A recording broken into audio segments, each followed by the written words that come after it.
আমাকে বলেছিল শিলিগুড়ির রেল স্টেশনে দাঁড়িয়ে, কাটুয়া মুসলমান, পাকিস্তানি মুসলমান, আর তোর বাপের দেশ রে, আয় দেখিয়ে দেবো। এই দেশের মাটিতে লাল কেল্লা দিয়েছি আমার বাপ দাদা মুসলমানরা, তাজমহল দিয়েছে আমার বাপ দাদা মুসলমানরা, হুমায়ুন কেল্লা দিয়েছে আমার বাপ দাদা মুসলমানরা, চার মিনার দিয়েছে আমার বাপ দাদা মুসলমানরা, কুতুব মিনার দিয়েছি আমরা মুসলমানরা, হাজি আলী দিয়েছি আমরা মুসলমানরা, দিল্লি জুমা মসজিদ দিয়েছি আমরা মুসলমানরা। ভারতের জমিনে একটা দুইটা নয়, 11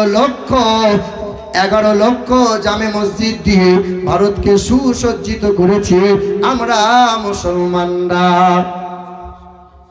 এই পশ্চিম বাংলার মাটিতে দেখো, আমাদের মুখ্যমন্ত্রী মমতা ব্যানার্জি নবান্ন বানিয়ে দিল। ওই 14 তলা নবান্ন হুগলি সেতুর পাশে দাঁড় করিয়ে দিল। নবান্নটা দাঁড় করানো হয়েছে কাদের জায়গায়?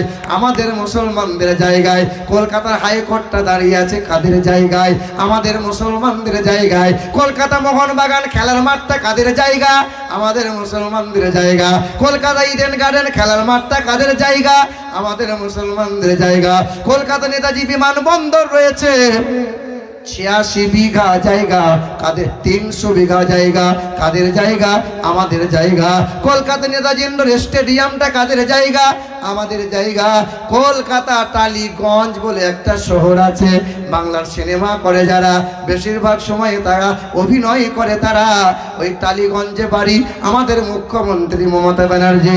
ওই টালিগঞ্জের শহরটা 382 বিঘা জায়গা, যতটা জায়গা সব মুসলমানদের জায়গা। কন্যাশ্রী দেওয়া হয় কাদের টাকায়? আমাদের মুসলমানদের টাকায়। রূপশ্রী দেওয়া হয় কাদের টাকায়? আমাদের মুসলমানদের ওয়াকফের টাকায়। কন্যাশ্রী দেওয়া হয়, সবুজ সাথী দেওয়া হয়, সাইকেল দেওয়া হয়, সব মুসলমানদের অবদান।